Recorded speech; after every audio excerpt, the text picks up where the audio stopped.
വിടല്ലേ വിടല്ലേ, കമ്പ് വിടല്ലേ, കമ്പ് വിടല്ലേ, ചെരുപ്പ് പോയെ. അയ്യോ, ഞൊത്തിപ്പോയി കറ്റിക്കുള്ള പണി കൊടുക്കാൻ വേണ്ടി പോവാം. കറ്റി നമ്മളെ കറ്റിയെ മാത്രമേ ടാർഗറ്റ് ചെയ്യുന്നുള്ളൂ.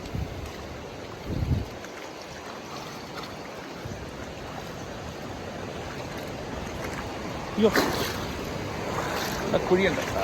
അടിപൊളി, സൂപ്പർ സ്ഥലമല്ലേ, സൂപ്പർ സ്ഥലമല്ലേ, സൂപ്പർ.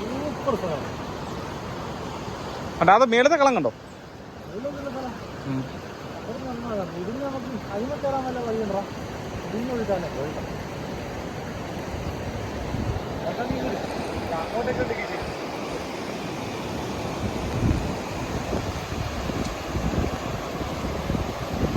പുതിയ സ്പോട്ട് എങ്ങനെയുണ്ട്? അടിപൊളിയല്ലേ?